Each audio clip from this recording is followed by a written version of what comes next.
I drive a Golf Mark 6R. You offer stainless Deadset kit for it. I've read about stainless, aluminum, brass material. Why did you choose stainless? So that was a good one. So this product is designed to lock the factory subframe in place. The factory subframe has bolts in big slotted holes, and so this allows you to tweak the alignment a little bit. Specifically, you can even out the camber from side to side by sliding the subframe around. We did not invent this product, but it's a well-known product and it's a much-needed product. So we came out with our own version.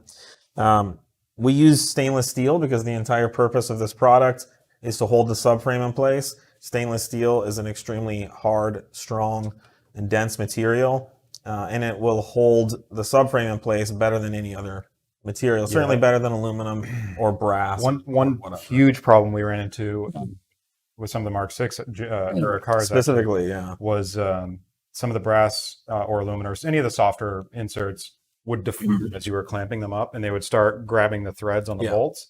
That material would then shave off and go up into your into the threaded portion in your chassis or in the frame rails, and then that would effectively on some cars, if they were like a TTRS, for example, have captive nuts in there, and it would actually rip them right out of the body. So this is actually the reason we came up with this product, is because pretty detrimental. In our service run, we had several instances where these brass ones galled and caused damage to the frame rail, and so we just went on our CNC machine and machined some up just to get these cars out on the road. And spawned a whole product. We had to. In case you're wondering, Audi's answer for that is you need a new body in white. That's literally how they fix it. They will not touch anything else. It's like, you just need a new body. Now the Golf R is a steel subframe, frame. Yeah, it's different on the other cars. The TTRS is aluminum. The TT and the TTRS is so there's thread, helicoils inside the frame, the aluminum frame. So I don't believe that there's a better material than stainless steel for this. This material just needs to be hard, durable, strong. Needs to resist deformation of any kind.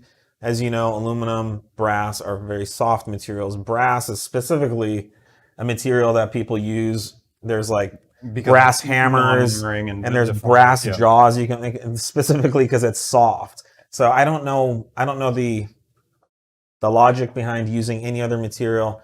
To us, it's like, you use stainless steel. I mean, we would use titanium or something if it made sense, but stainless steel is a cheap, affordable, the perfect material for this job. There's really not a lot of debate around that. So I'm not sure how these other companies arrived at that material, but that's our position. Real ETA on ignition electrical